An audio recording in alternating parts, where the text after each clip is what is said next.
All right, welcome to another episode from the Chart Reader. So I think this is actually a really important look at the AI sector, okay? We're only going to look at three of the stocks, but I really think looking at these three should help give an idea of what the others will look like. The others basically means like NVIDIA, Guard Force, Big Bear, and Bullfrog, all right? We're going to look at Palantir, as you see on the screen, C3 AI, and then SoundHound at the end, okay? Look, I think it's fair to agree that Palantir is definitely the number one between the three, okay? I think it's easy to agree that CEI is number two among the three, and then SoundHound is number three. In my opinion, SoundHound does well if AI does well. AI does well if Palantir does well. Palantir will do well if the NASDAQ does well. And look, I made a video yesterday, and I'm gonna, excuse me, flash it here, and I'll flash it again during the other ones, but this is this first one right here. This is actually the second one that wasn't as bad. This is the third time that we have fallen below the 20 and confirmed the next day. Okay, again, that one wasn't a horrible candle. You can actually argue that that was a doji. This was a bad candle, but luckily it was right near the 50 moving average and we had room to move, right? Like, this might still fall a little bit. And again, no single tech stock is better than the NASDAQ, and that includes Palantir. And again, this will have a ripple on the next, and that will have a ripple on the next, all right? So with that, before we go any further, what are we going to do today? Same thing we always do, right? We'll take a look at the daily and the weekly to see how these things are setting up short term. We have our 5 moving averages.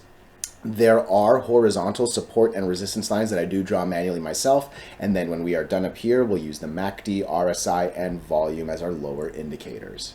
Hey, really quickly, if you can please subscribe to the channel, share this video online, comment good or bad. Like, anything you can do really does help me out so much with these YouTube algorithms. And look, for real, if you can actually share this video, that does the best for me, all right? But just being here, giving me your time, I'm very, very grateful for that, all right? So look, let's talk about Palantir. And again, Palantir has been nothing but a beast, okay? If you watched my last video, it actually was on this day. It was on the 28th. And I basically said, you know, goodbye teens, hello 20s. And yeah, we basically did it, right? This day actually closes at basically almost 20, right? 1980 something. This one gets real close at 1999, wicks a little bit above it. But unfortunately, we actually couldn't really close and run into that $20 window like I anticipated. And honestly, when you bounce like that on the 20 moving average and basically on the 8, it really should have kept going, all right? The reason, in my opinion, it did not is NASDAQ, all right? Once NASDAQ made this curve, I'm telling you, there is no individual stock that's better than the major markets. There's no tech stock specifically that's better than the NASDAQ, all right? And with NASDAQ slipping, there's only so much you can expect with Palantir. Palantir actually goes up and holds going up while NASDAQ's going down. That'll look like, because again, look, this is Monday the 31st, and that's the first on Tuesday, right? Let me just go back again real quick. Monday? Oh, okay. I guess you can say Monday and Tuesday both go up. All right. That's obviously this. No. This was the Monday, the 31st. Yeah, 31st and the 1st are going down here. 31st and the 1st are going up here, right? That's what it was in my head. Like, that's pretty hardcore, all right? But eventually, reality kicks in. And look, the fears I have from NASDAQ are not anything crazy. Like, I'm not here screaming, you know, market crash or any silly things like that. But in my head, NASDAQ's probably going down to the next moving average. And I think that's going to get reflected here. I think we're going to lose the 8 and the 20. I think we're going to come down to the 50. Obviously, you know, nothing I say is financial advice, and I don't want to say the word I'm just guessing, because I like to think I'm doing a little better than guessing, right? I'm reading the technicals and trying to give an analysis from it, right? But yeah, this one's a little bit of a guess, and I'm not going to pretend it's anything else, because maybe this 1660 actually holds. The 50 is still coming up, so maybe it takes a couple days to go down. Maybe the 50 gets a little closer to this, and we actually don't lose this. But yeah, as it stands right now, I know we're still above the 8 and the 20. I know the MACD and RSI actually don't look that horrible. I think I'm putting a little extra emphasis on this NASDAQ.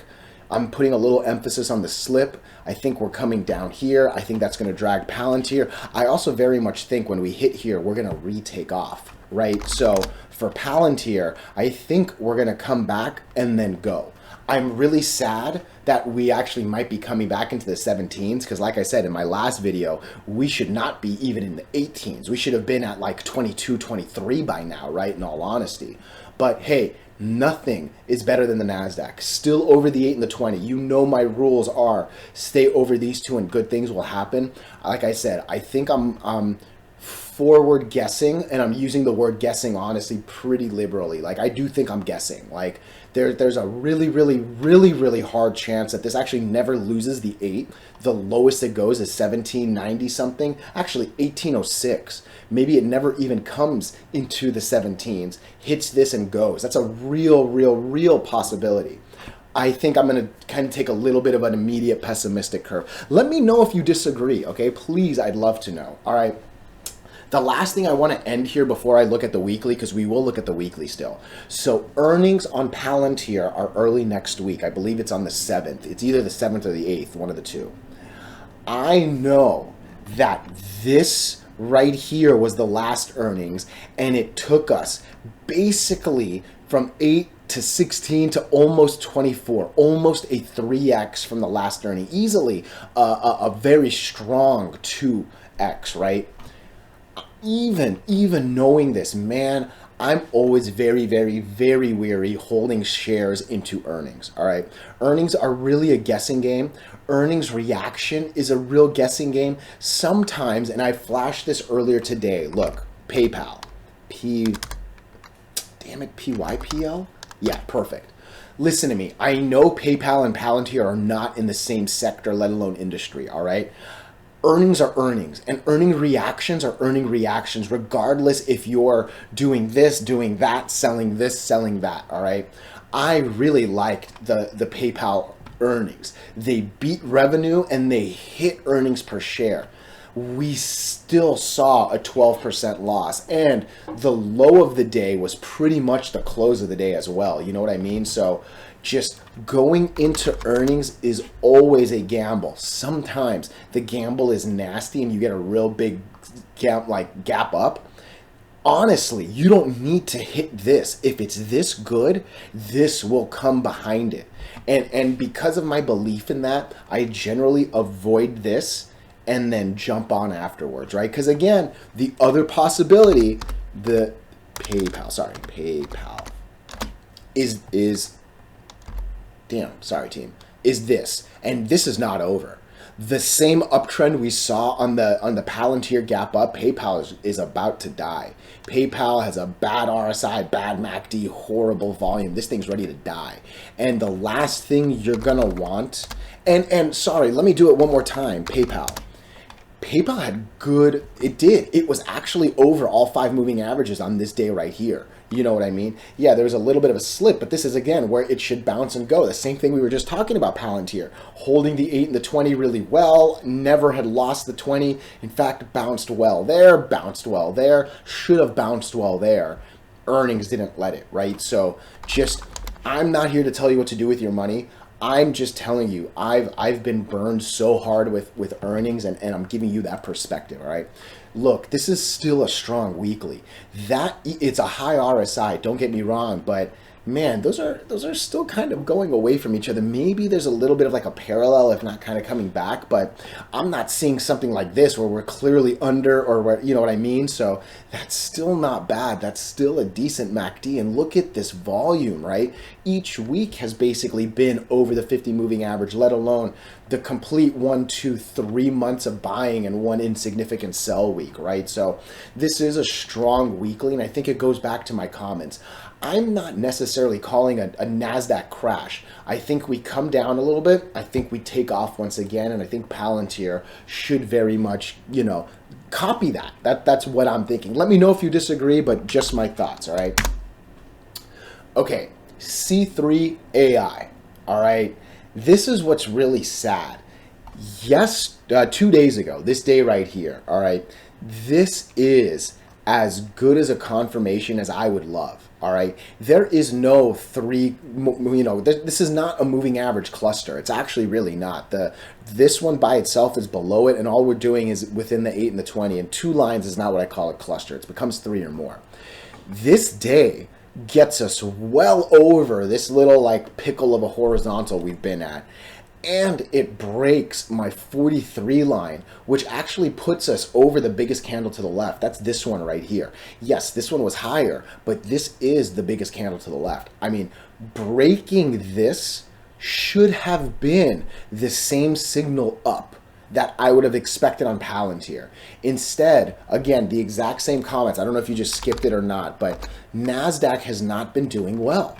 NASDAQ actually goes down on the 31st and the 1st, let alone the next 2 days, right? So no individual stock is better than the market. No single tech stock is better than NASDAQ. And yeah, despite the fact that it went up 2 days while NASDAQ went down, reality kicked in my opinion. And as much as I believe NASDAQ's going to come down a moving average, I think this is coming down a moving average.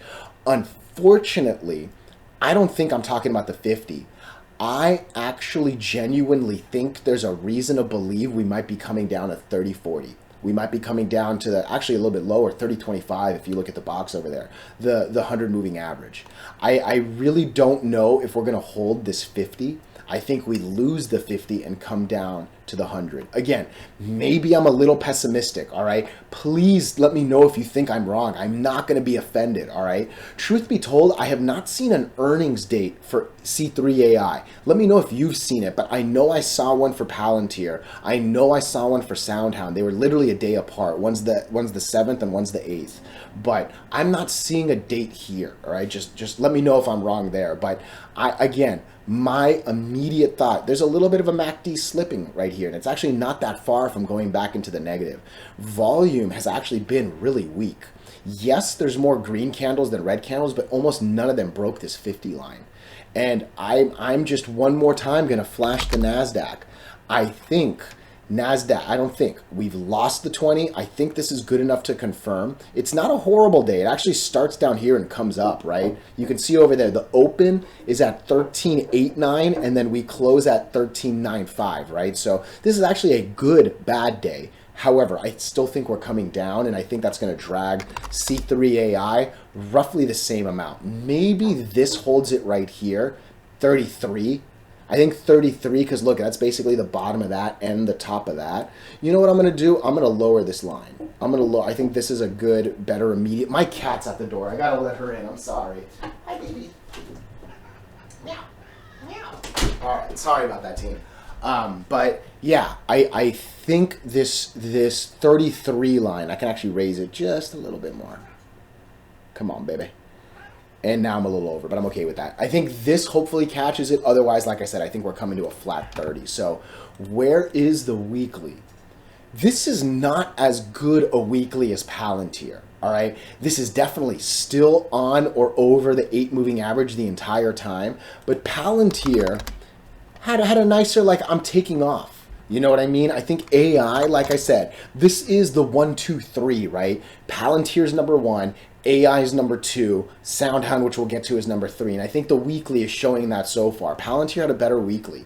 AI, not so much, all right? And again, AI, the weekly is actually saying we might come as low as this, and that lines up really well. This is saying 30.74. The other one is basically saying, what was it, 30.25, right? So, yeah, I see us losing the 50, and I see us coming down. I actually want to end it with this. This day actually technically ends below the 8 and the 20. All right, we close down here. You can physically see the orange line is above it, let alone the green one, right? This is a doji. Doji does not count as confirmation, but I always say it, the day after the doji is pretty telling. I think tomorrow we're gonna lose the 50. I actually really do. I would not be surprised if tomorrow closes here at 37.44 or here pretty much on the line at 38.20. Basically, I took the top of this. So, yeah, I think tomorrow we'll be telling, where are you after hours? You're going up a little bit. I don't know if that's very reassuring, but shit, it's better than going down, right? So, maybe I'm too pessimistic. Let me know, but yeah, I'm giving you my honest opinions here, okay? Look, Soundhound, I'm actually realizing there are a good amount of passionate stockholders in this ticker. I want to start with saying I am not here to spread fear. I am not here to tell you what to do with your money. I am just giving you my honest thoughts and opinions based on these colorful lines, not my emotions or personal opinions. You know what I mean? I said it on the last video. From here to here, I had a lot of money in SoundHound. SoundHound was my biggest holding for, I mean, you can see it. It actually was a couple weeks, all right? It was a beautiful swing. It was easy to hold. There were easy reasons to average up. I don't know if it was on this one or this one, but on one of these drops, dude, I added a lot more and I was able to ride it. I think it makes sense that it was this one, okay? We then went from literally this to this is a 50%, and then that was not that much. There were $8 dreams in my head for sure. There are now, honestly, $2 nightmares that are realities, and what's worse is potentially even another 50% loss, right? Because this isn't that much. This is a true, like, point, right? So a lot is really riding on this $2 line. And so far, hey, it's at least holding. But the way that the moving averages work is you fall really below the 8, you come close to the 8, you then fall really low, then you come close. And I'm honestly thinking we're going to fall really low again, okay? I know this 23 RSI is extremely low. It is. Generally, I start to say at 30, it's way, way too low and it should start to go up. That said, I mean, we've been here before. We've actually been worse. This is a 13 RSI if you're looking in the box right there. We've been living in the teens and 20s for a while, right? So, and this wasn't that long ago. Yeah, it was on the other side of 23, but it's not like I gotta scroll back forever. And hey, there's not even that much history, and we're actually more down here than we are up here. You know what I mean? So just, I know that this RSI seems really low, but my problem is we're under all 5 moving averages. Over all 5 and fly, under all 5 and die, all right? The 8 is coming down, the 20 is coming down. Bad things happen under the 8 and the 20. Good things happen over it, but we've been under both really since this day. This day right here is pretty much where we lost it. This one at least kind of got us over the 8 for a moment. Definitely couldn't confirm, right? But yeah, I'm telling you, I'm actually holding the same comments from last time. Now, let me at least say this. Earnings are next week, right? This one's either the 7th or the 8th. The one thing that can magically erase the scariness of these technicals is good earnings. Good earnings can actually take this over the 50 moving average and take it off. At the minimum, it can get us back over the 200, which would take us back over this, which would take us back over this. Maybe it's not a wild pop, but like, dude, nothing good will happen on this stock until it gets over 250. All right. That is, I think nothing's guaranteed, but man, there's a lot of confidence in my voice right there. The only thing, in my opinion, that will take this over 250 is good earnings next week. Otherwise, for real, red, red, red, red, red, red, red, green, green, green, red, red, red, red, red, green, green, green, green, green, green, red, red, red, red, red, green, green, green, green, red, red, red, red, red, red, red, red, red. I do believe it. Okay, so just next week is a lot of importance. And look, I think the kind of gambler you are, and hey, I've called myself a crackhead gambler, so like don't be offended when I say that, right? But the kind of gambler you are is what you do with SoundHound. Me personally, I would wait, see what the earnings are like, and then attack accordingly. Hold into it, and man, there could be a real big risk reward to that, you know? So let me know your thoughts and opinions. I gotta just end it with this, all right? Because I've been showing it on the rest, and I don't know if you fast forwarded here. NASDAQ's not looking good. NASDAQ has now gone below and lost the 20 moving and the 8 moving average. You can see the first time in quite a while. When it happened right here, the 50 moving average was close enough that it wasn't that bad. I do think we're coming down to here. I do. You know, and it's not a wild loss. And truth be told, I think we're going to come here and then violently bounce back up. Like, I am not like scared or bearish or anything like that. If we lose this, that's where different conversations will come, right? But I'm assuming as this comes down, if I'm right, SoundHound will too. You know, and I think next week's earnings with Palantir, less so with this, I think more so with Palantir, might help correct the NASDAQ chart or really kind of like expedite it, you know. So let me know your thoughts and opinions as always. Otherwise, hey, thank you, thank you, thank you.